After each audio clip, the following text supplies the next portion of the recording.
이런 제목으로 함께 말씀을 나누어 보겠습니다. 오늘 본문은 십자가 달려 죽으신 그 예수님의 시신을 처리하고 장례를 치르는 그 사건이 담긴 말씀에 대해서 기록하고 있습니다.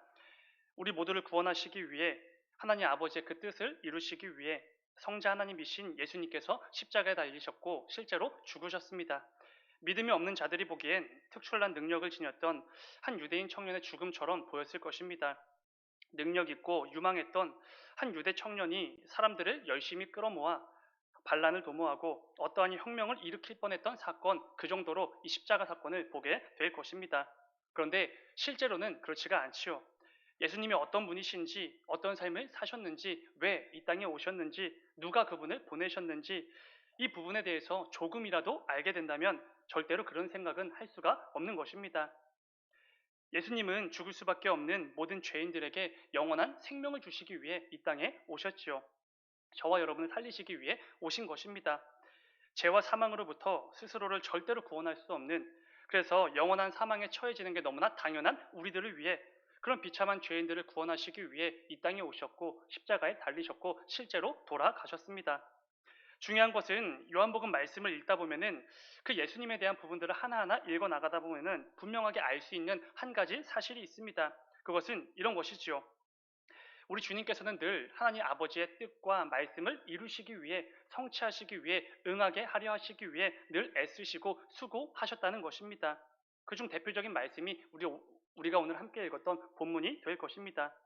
공생의 사역을 감당하시는 동안에 당연히 그랬을 것이고, 십자가의 모진 고통 중에서도, 그리고 끝내 숨을 거두셨을 때도, 심지어는 그 죽음 이후에도 늘 하나님 아버지의 말씀과 뜻을 성취하시는 우리 주님의 모습을 성경 곳곳에서 발견하게 됩니다. 언제나 자신의 만족과 유익이 아니라 하나님 아버지의 뜻과 말씀을 이루시기 위해 사셨던 예수님이라는 거 우리가 얼마든지 알게 되는 것이지요.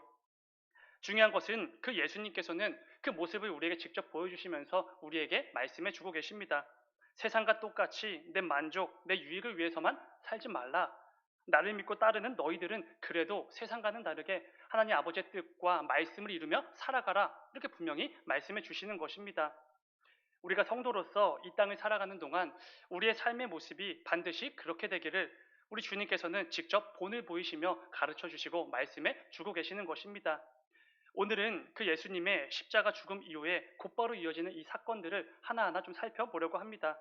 이를 통해 이 밤에도 나에게 말씀하시는 그 주님의 음성에 귀를 기울이시며 귀한 결단과 말씀의 능력을 맛보는 이 귀한 밤이 되기를 주님의 이름으로 축원을 드립니다. 본문 31절을 다시 한번 읽으면 이렇습니다. 31절, 이날은 준비일이라 유대인들은 그 안식일이 큰 날이므로 그 안식일에 시체들을 십자가에 두지 아니하려 하여 빌라도에게 그들의 다리를 꺾어 시체를 치워달라 하니. 아멘.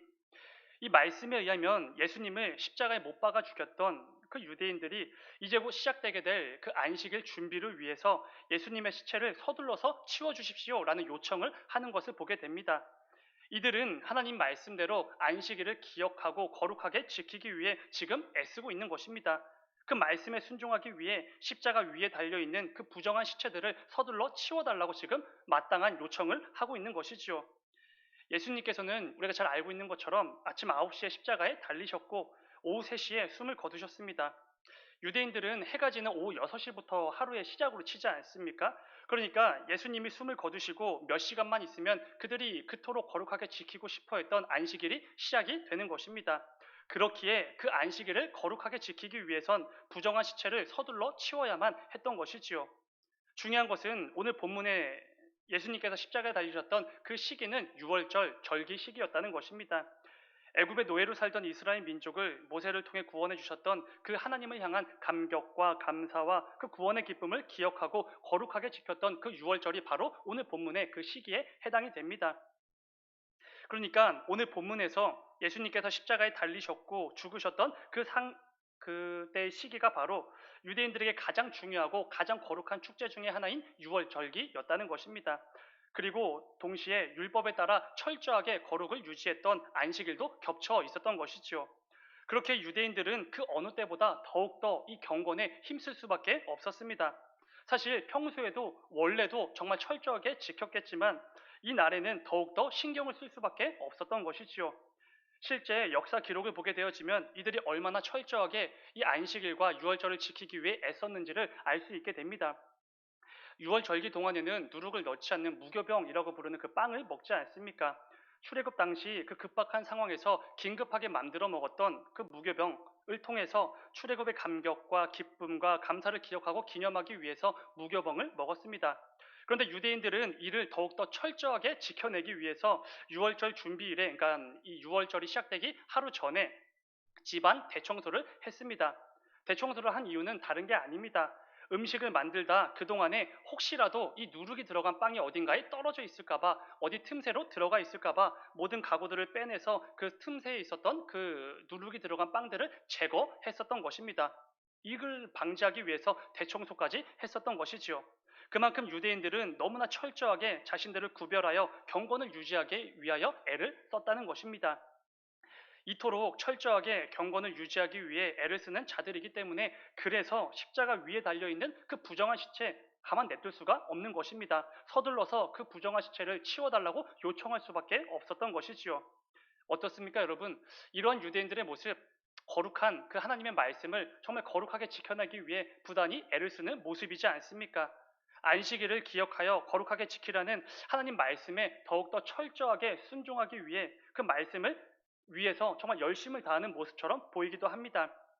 그런데 우리가 이러한 이 유대인들의 모습을 보면서 찜찜한 이유가 무엇입니까? 그들은 말씀에 철저히 순종하기 위해 부단히 애를 썼지만 우리가 그들을 존경하지 않는 이유가 무엇입니까? 그들의 이중성 때문이지요. 그들의 형식적인 것에만 치중하는 그 잘못된 모습 때문입니다. 그들의 마음 중심에 뭐가 있는지는 신경도 쓰지 않고 그동안 이 안식일 직전까지, 유월절 직전까지 살아왔던 그 삶의 모습들 전혀 신경도 쓰지 않고 그저 겉으로 보이는 형식적인 것에만 치중하는 그들의 그 모습에서 보여지는 이중성 때문에 우리는 그들을 존경하지 않습니다. 인정하지도 않지요. 하나님 말씀에 철저하게 순종하기 위해 안식일을 거룩하게 지켜야 하니 부정한 시체를 서둘러 치워달라고 요청한 이들은 이 직전까지, 그러니까 바로 전까지 뭘 하고 있었던 자들입니까? 사람을 죽이고 있었지요.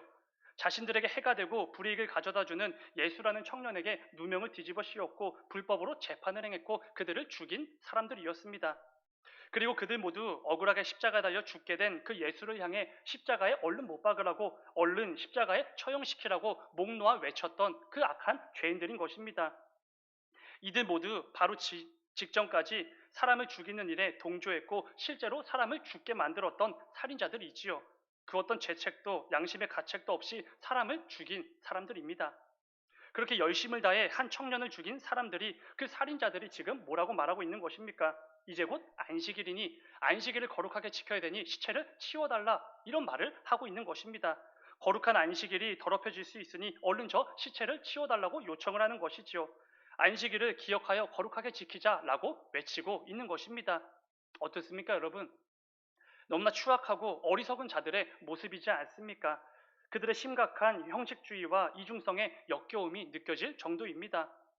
예수님께서 마태복음에서 경고하셨던 회칠한 무덤, 이 말씀이 바로 떠오르지 않습니까? 그 강력한 경고의 말씀이 너무나 적절하게 이렇게 예화로 쓸 수 있는 모습들입니다. 그 속에는 죽은 시체의 썩은 냄새와 부패하고 더러운 것들로 가득하면서도 겉으로는 경건한 척, 아름다운 척, 깨끗한 척을 하는 그들의 모습, 회칠한 무덤입니다. 사실 이들의 이중성은 우리에게는 별로 새로운 모습이 아니죠. 이미 그들의 일상인 것을 우리가 잘 알고 있습니다. 특히 종교 지도자들이 너무나 심각했지요. 겉으로는 경건한 척을 다했지만 속으로는 온갖 죄악된 것들을 마구잡이로 행했던 자들, 그게 바로 종교 지도자들이었습니다. 그들에게 이 형식주의, 이중성은 너무나 일상이었지요. 오늘 본문 앞 18장에 보시면은 예수님을 빌라도에게 끌고 왔던 종교 지도자들의 모습에도 이게 얼마나 이 불법을 행하고 죄악으로 가득한 자들이었는지 분명히 알 수가 있게 됩니다. 요한복음 18장 28절의 말씀입니다. 우리 함께 읽어볼까요? 시작. 그들이 예수를 가야바에게서,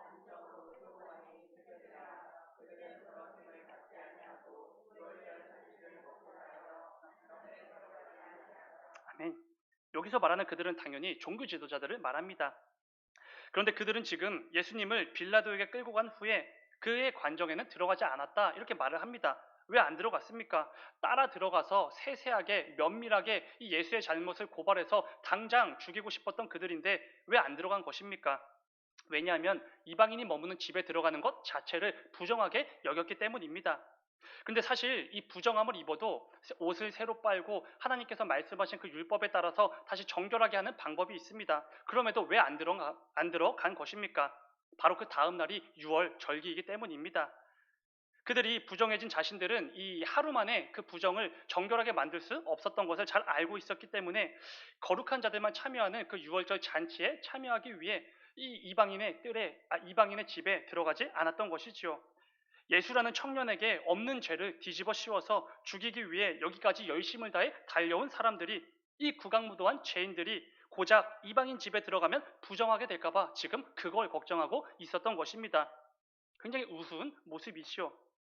심지어 이들이 행했던 예수님을 붙잡아 신문하고 재판했던 그 모든 과정들 불법이었습니다. 우리가 잘 알고 있는 것처럼 명백한 불법이지요. 유대인들에게는 자신들의 법과 질서에 따라 무언가를 결정할 수 있는 최고 권력기관이 있었습니다. 우리는 그걸 산헤드린 이렇게 알고 있지요. 대제사장과 유력한 유대인들 70명으로 이루어진 유대 최고 기관입니다.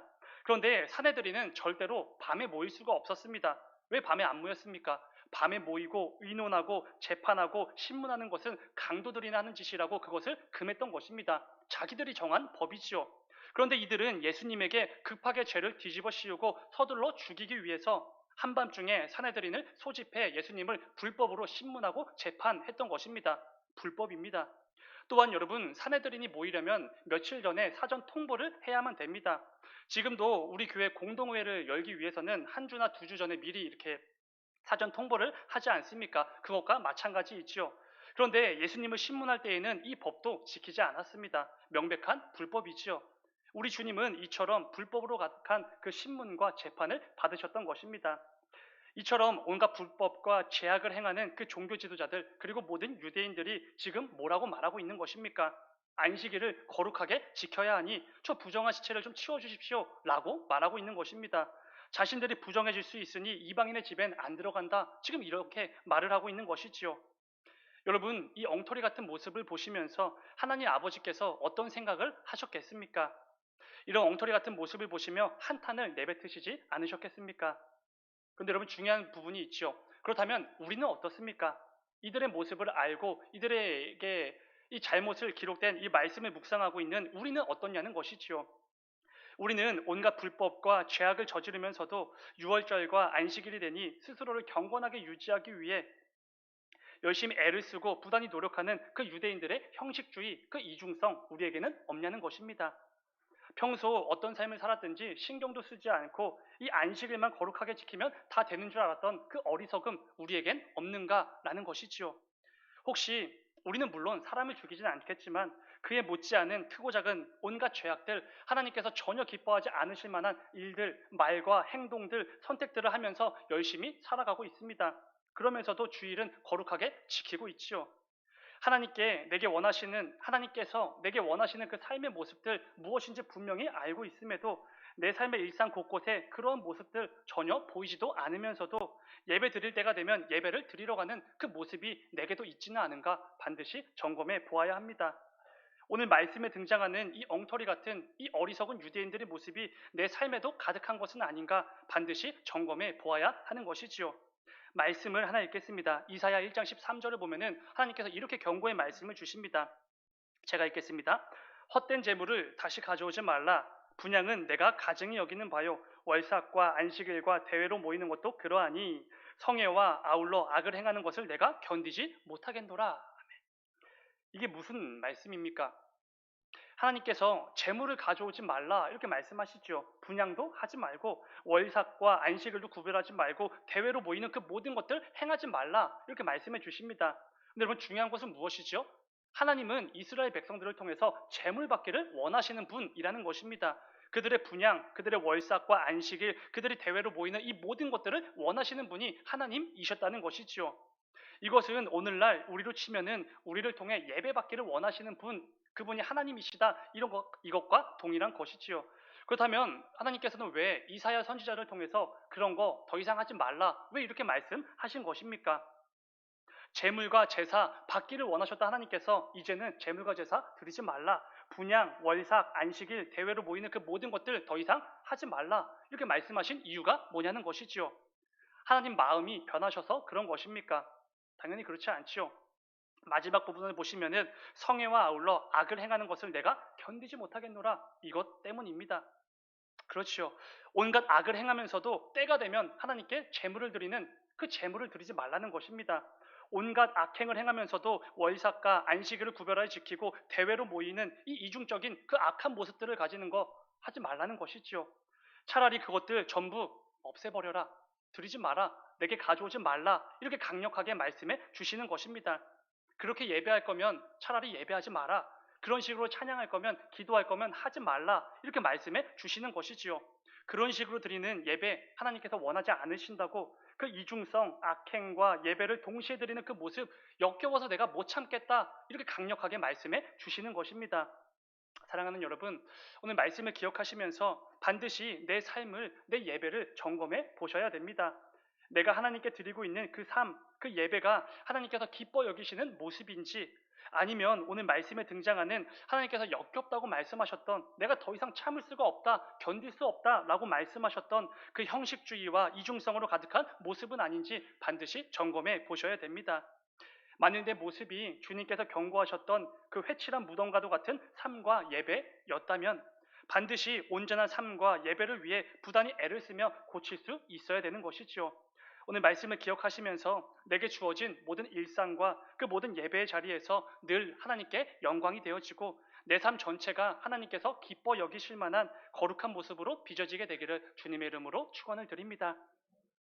지금까지 우리는 사람을 죽이는 그 죄를 저지르면서도 자신들의 경건을 유지하기 위해 십자가 위에 시체를 치워달라고 요청했던 그 유대인들의 모습을 살펴보았습니다. 그런데 이어지는 말씀을 계속해서 읽다 보면은 이들과는 완전히 상반된 너무나 귀하고 복된 요청을 하고 있는 한 사람이 등장하는 것을 보게 됩니다.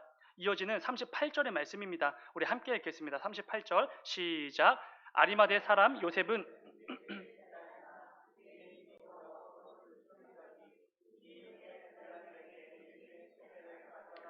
구함에 빌라도가 허락하는지라 이에 가서 예수의 시체를 가져가니라. 아멘.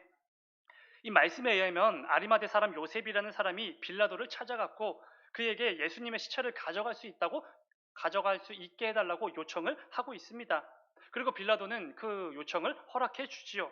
이후 요셉은 자신이 소유하고 있었던 아무도 장사한 적이 없었던 새 무덤에다가 예수님의 시체를 장사했습니다. 그런데 여러분 본문 38절을 보면은 이런 표현이 있지요. 요셉은 예수의 제자이나 유대인들이 두려워 그것을 숨겼다. 이런 말씀이 있습니다. 이 말씀을 통해 요셉이 예수님을 따르는 주님의 제자였던 것은 맞지만 다른 유대인들의 그 눈빛, 그 시선, 그 비난이 두려워서 지금까지 그것을 숨겨왔다라는 것을 알 수 있습니다. 그러다 예수님이 십자가에 달려 죽으신 후에 그때 와서야 제자로서의 도리를 다했다. 이렇게 말씀이 이어지는 것이지요. 이 부분은 요셉이 굉장히 겁쟁이였고 두려움에 사로잡혔고 예수님의 제자로서의 길을 포기했구나라는 것을 알 수가 있는 말씀입니다. 그런데 오히려 그 반대로도 충분히 묵상할 수 있는 부분이지요. 왜냐하면 요셉은 이미 이 극악무도한 죄인으로 낙인이 찍혀서 십자가에 달려 처형을 당한 그 예수님을 마지막까지 끝까지 챙긴 사람이기 때문에 그렇습니다. 이게 무슨 의미입니까? 더 이상 예수님 내게 아무런 도움도 안 되고 아무런 유익도 되지 않으시는데 그럼에도 이 예수님의 시체를 챙겼고 그 시체를 장사 지낸 사람이 요셉이었다는 것입니다. 여러분, 예수님은 십자가에 달려 죽으셨지요. 영모나 끔찍한 죄악을 저지른 자들에게만 처해지던 그 끔찍하고 비참한 십자가형에 달려 실제로 죽은 죄인입니다. 나무에 달린 자는 저주를 받았다. 이 말씀에처럼 저주를 받은 것처럼 죽어 가신 것이지요. 모든 이들이 예수님이 십자가에 못 박히는 거, 십자가에 못 박혀 죽는 거, 처형당하는 거 당연하다고 여겼습니다. 그게 마땅한 재판의 결과라고 여겼던 것이지요. 그리고 예수님은 정말로 그 십자가에 못 박혀 죽으셨습니다. 마치 저주받은 사람처럼, 마치 극악무도한 죄인인 것처럼 십자가에 달려 죽으셨지요. 그렇기에 예수님의 존재는 더 이상 그 어떤 유익도 줄 수가 없습니다. 오히려 죄인을 옹호하는 자들에게 온갖 불이익과 해가 될 뿐이지요. 예수님을 옹호한다면 죄인으로 판결이 났고 십자가형에 처해졌고 죽었습니다. 그런데 그런 상황에서 예수님의 시체를 가져다가 장례를 치러준다. 이게 어떤 의미입니까? 여러분들이 십자가에 달려 죽인 그 죄인, 그 극악무도한 죄인의 제자가 바로 나입니다. 라는 것을 온 사람들에게 공포하는 것과 드러내는 것과 동일한 행위이지요. 그 결과로 어떤 불이익을 당하게 될지 알 수가 없습니다. 요셉은 유대 최고 기관인 아까 함께 나누었던 사내들인에 속한 사람이었는데 아마 즉시 쫓겨나겠지요.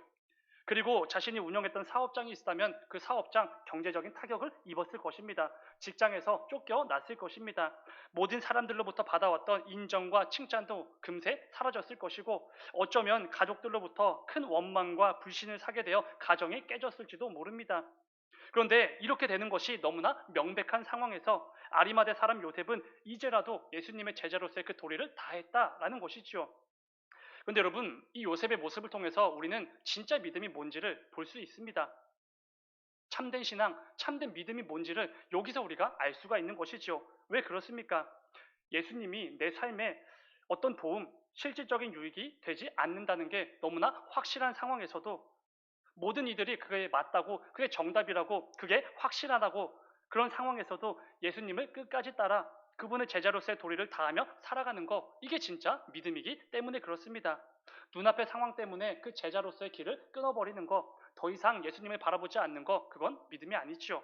어떤 상황에서도 내가 어떤 불이익을 당하게 된다고 할지라도 끝까지 그 믿음을 지켜내는 거, 이게 바로 진짜 믿음, 참된 믿음이지 않겠습니까? 앞서 역겨운 이중성으로 가득한 그 유대인들을 보시며 하나님께서 한탄을 내뱉으셨다면 이러한 참된 믿음을 보여준 그 요셉을 보면서 하나님께서 너무나 기뻐 여겨주시지 않으셨겠습니까? 사랑하는 여러분, 저와 여러분의 믿음이 이처럼 하나님을 기쁘시게 해드리는 참된 믿음으로 반드시 세워지게 되기를 주님의 이름으로 축원을 드립니다. 눈앞의 상황이나 형편, 내 기분, 내 처지에 따라서 달라지는 그런 믿음이 아니지요.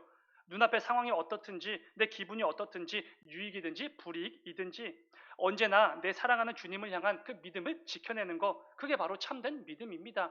그리고 그 참된 믿음이 우리에게도 반드시 있어야 되는 것이지요. 예수님을 향한 믿음 때문에 사업장이나 직장, 가정이나 내가 속한 모든 관계들 속에서 어떤 어려움, 곤란함을 당하게 된다고 해도 끝까지 예수님을 믿고 따르는 그 모습이 우리에게도 반드시 있어야 된다는 것입니다. 그런데 여러분, 잘 생각해 보면은 예수님께서 우리를 이미 먼저 그렇게 사랑해 주시지 않으셨습니까? 우리가 받아 누리고 있는 그 십자가의 사랑을 우리가 참된 사랑 이렇게 부르는 이유가 무엇입니까? 그 십자가의 고통, 모욕, 죽음을 통해 예수님께서 얻게 되시는 유익이 없기 때문에 그렇습니다. 오히려 손해였고 해였고 불합리한 것이지요. 그런데 이 실질적인 유익이나 만족이 하나도 없었지만 우리를 사랑하시기에 우리를 구원하시기 위해 십자가에 달려 죽으셨던 것입니다. 그래서 우리는 주님의 그 십자가 사랑을 참된 사랑 이렇게 담대하게 말할 수 있는 것이죠.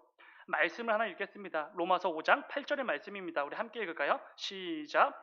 우리가 아직 죄인 되었을 때에 그리스도께서 죽으심으로 하나님께서 우리에 대한 자기의 사랑을 확증하셨느니라. 아멘. 그렇습니다. 예수님께서는 우리를 통해 뭔가 이익을 얻기 위해서 십자가의 죽음을 감당하신 게 아닙니다. 우리 죄인들이 뭐라고 우리가 뭘 해드릴 수 있다고 우리를 위해 죽으셨겠습니까? 애초에 비참한 죄인에 불과한 우리 피조물들이 창조주가 되시는 그 성자 예수님을 위해서 뭘 해드릴 수 있겠습니까? 불가능하지요. 벌레만도 못한 저와 여러분, 우리 죄인들을 위해 예수님은 십자가를 지셨습니다. 아무런 이익도 아무런 유익도 못 주는 그런 죄인들을 위해 정말로 죽으신 것이지요. 그래서 우리는 그 십자가의 사랑을 진짜 사랑, 참된 사랑 이렇게 말을 하는 것이지요.